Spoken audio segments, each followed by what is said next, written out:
Good day to everyone. So our topic for today is the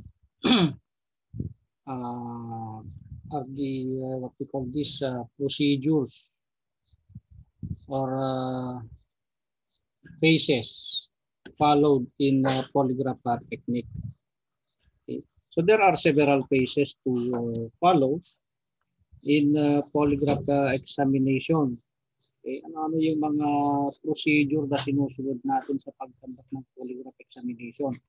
So these are the several phases to follow in polygraph examination. We have the preliminary preparation, the pre-test interview, the examination proper, and the post-test interview.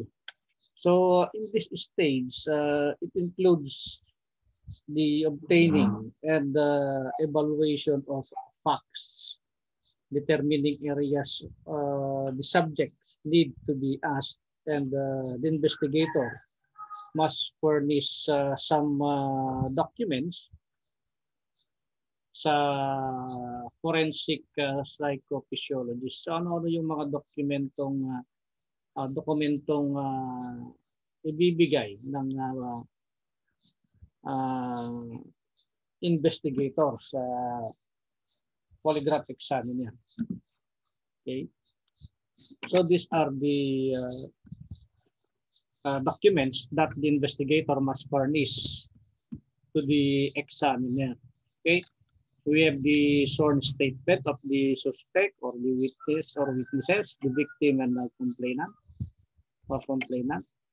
The incident or spot report, the background investigation of the suspect, witnesses and victims or complainants, and also the rough sketch or pictures of the crime scene and the facts, such as a specific article and exact amount of money stolen, especially in robbery or stealing, peculiar aspect of the offense, or any strange asset.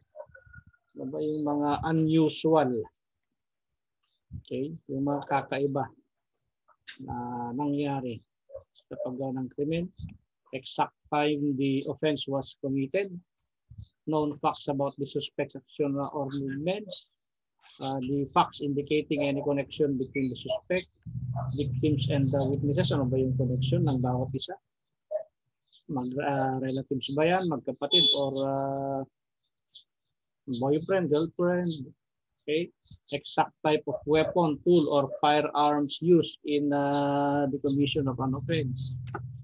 The result of laboratory tests like fingerprint, DNA, and also the unpublished facts of the offense, known only by the victim, suspects, and the investigator.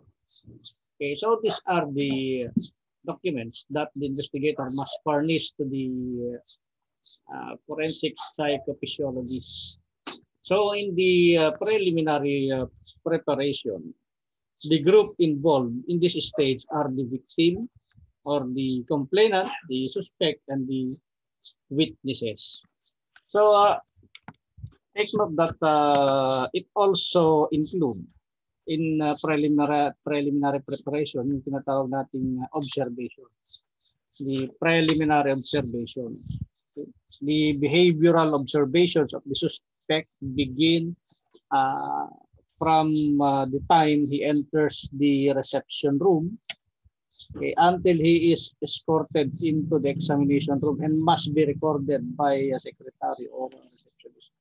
So yung behavioral movement, behavioral attitude ng subject, nagsisimula na rin yan sa preliminary preparation. Okay. Upon entering the reception room, andyan na ino-obserbahan mo na yung subject mo. Ano ba yung kanyang mga kinikilos? Okay. What to observe are the subject's general conduct or behavior while in the waiting room. Ano ba yung kanyang mga ginagawa habang naghihintay sa waiting room. Okay. This will give the examiner a clue or a guide in the most effective handling of the subject, particularly with regard to his possible resentment toward the test, or other attitudes which should be understood and alleviated before the actual administration of the test. Okay. So, in addition, observations may be solicited from the investigator as to the subject's behavior from the notification of the test up to the arrival at the laboratory. Pwede ka rin magtanong sa police investigator, ano ba yung behavior ng subject? Okay. Habang dinadala nila doon sa, for example, sa crime laboratory. Okay. Ano yung kanyang behavior? Okay. Lahat yun ay isinusulat. Okay. Note should be made of any illogical or unreasonable objections to taking the test, such as the strange physical ailments that are sometimes devised by the subject in an attempt to avoid taking the test. Kasi maraming mga alimbay na ginagawa yung mga subject para lang hindi mag-undergo ng examination. Okay. Lahat yun ay inoobserbahan under siya ng preliminary preparation. Okay. So we will go now to the pre-test interview, the second phase of the polygraph examination. Okay, this is the stage of interview of the subject. Okay. Kung sa preliminary preparations ang mga involved doon is the investigator handling the case. Kasi sa preliminary preparation is the initial interview with the investigator handling the case or persons requesting it. Okay, at ang mga involved doon ay yung biktima or complainant, suspect, and the witnesses. Dito naman na tayo sa pre-test interview. Okay. This is the stage of interview of the subject na mismo. The primary purpose of the pre-test interview is to prepare or condition the subject for the test. I-prepare muna siya, i-condition muna siya bago yung examination. Okay, parang sabong ng manok yan. Parang manok lang yan na panabong. Okay, bago mo siya isabak sa labanan, dapat i-condition muna yung manok. Okay. So, what should be taken into consideration? Ano ba yung i-considera natin sa pre-test interview? Okay. The following should be taken considerations. First is the appraisal of the subject's constitutional rights. Ano-ano ba yung mga constitutional right ng subject bago yung examination? Dapat sabihin mo sa kanya yan. As a forensic psychophysiologist, okay, obtain subject's consent to undergo polygraph test by signing a statement of consent. Okay, dapat meron siyang pipirmahang consent form na siya ay hindi pinilit na undergo ng polygraph examination, and the taking of personal data of the subject. Okay, kasali din yan sa pre-test interview. Determining his or her suitability as a subject. Siya ba ay pwedeng mag-undergo ng polygraph examination or hindi siya pwede.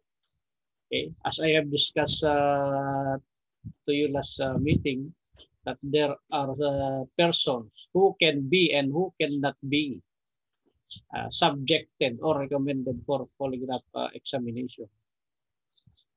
And also evaluating the psychological preparation of the subject and informing the subject of his involvement with the case. So lahat yan ay ikinukonsidera sa pre-test interview.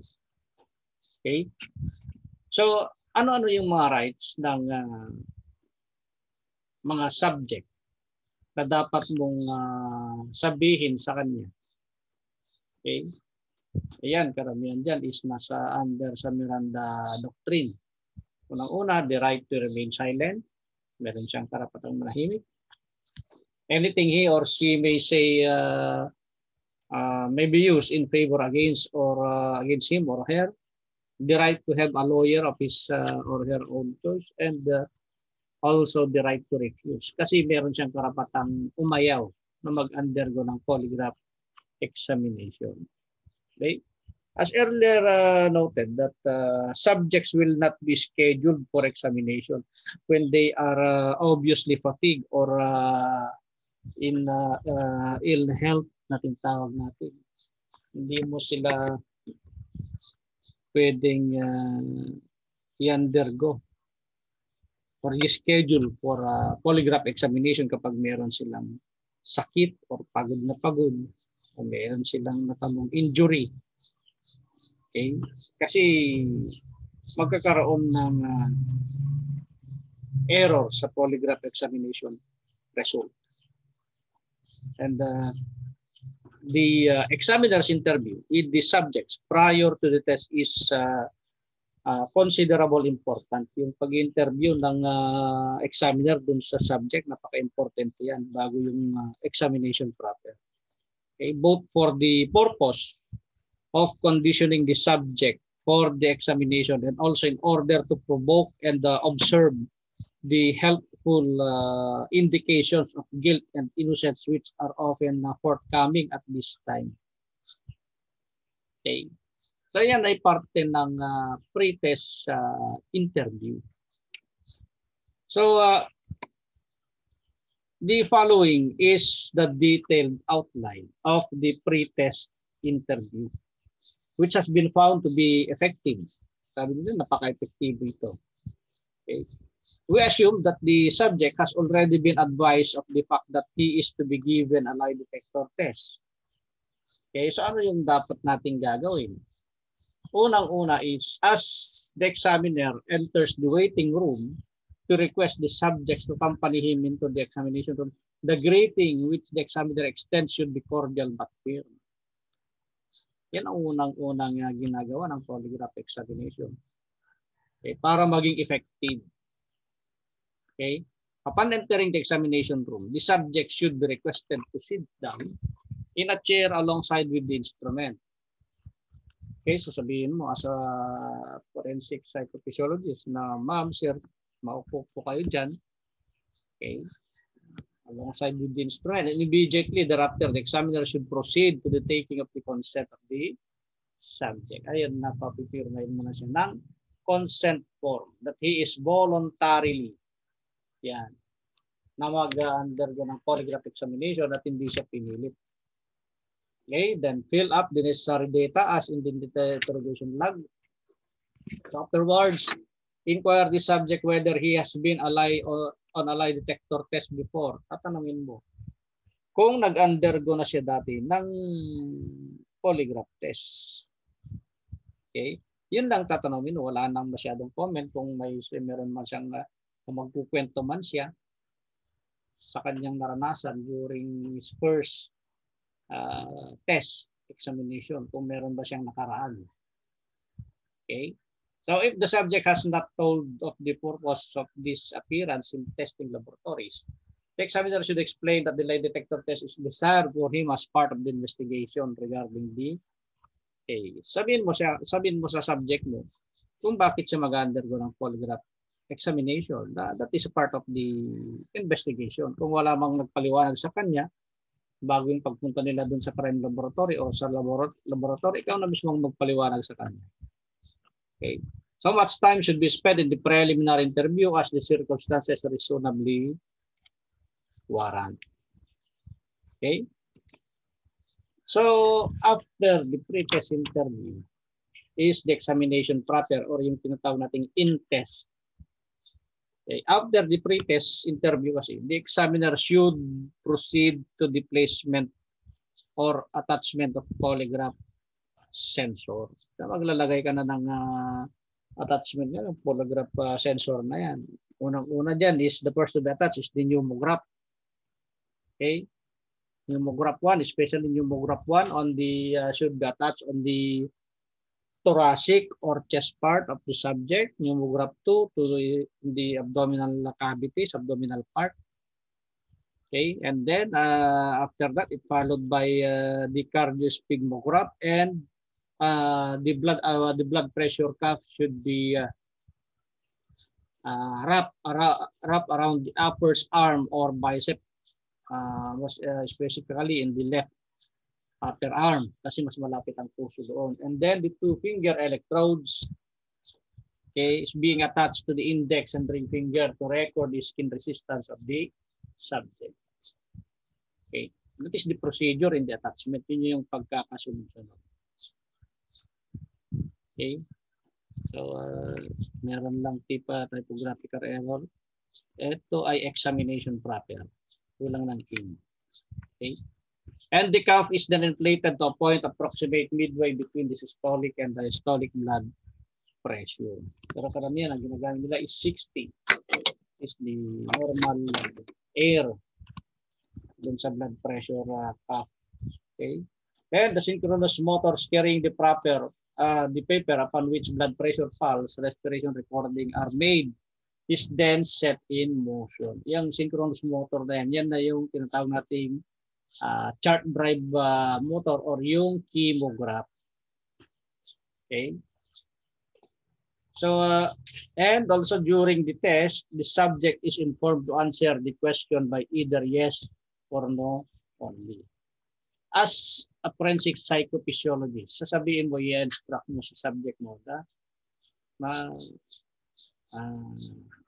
sabihin mo sa kanya, tumingin lang ng diretso, so give him instruction, wag mo nang gagalaw, wag gagalaw hanggat hindi mo sinasabi, at sagutin lang ng tama ng oo, hindi yung mga tanong.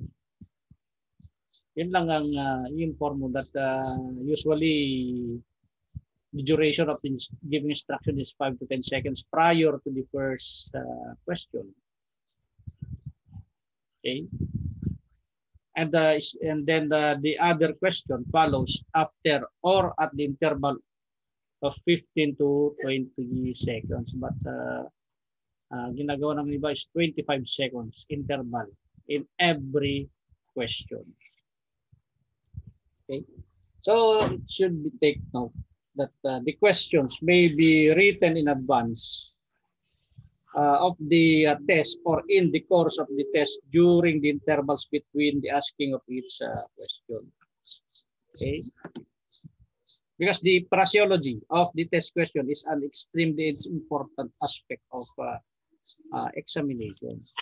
So the questions and the every words used in the question must be unambiguous, unequivocal, and thoroughly understandable by the subject.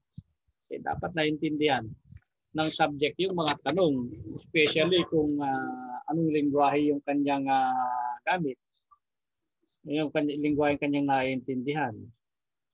Okay? The question must be stated as simply as possible with the complete avoidance of double inquiries. Okay? Kagaya nung ano yung tinatawag nating double inquiries. For example, did you shoot him and then run into the house? That is double inquiries. Dapat isa lang. Okay. For example, did you shoot him? Yun lang. Huwag mo nang lalagyan ng isa pang katanong, isa pang comment. And then run into the house. That is double inquiries. Okay. All question must have only a single unambiguous meaning. Napakaliwanag yan, single. Okay, and unambiguous meaning, yung hindi mo malilito, yung hindi nalilito yung subject. Avoid lengthy questions, yung napakahabang tanong, and also avoid legal terms. Okay, such as yung rape, murder, embezzlement. Iwasan din nyo yun sa paggawa din nyo ng tanong. Okay? And the last one is the post-test interview. Okay? In this stage, it includes all considerations that bears on the examination. Okay? Ginagawa yung post-test interview just after the instrument is turned off. Kapag pinatay nyo na yung polygraph instrument, mayroong post-test interview. Okay.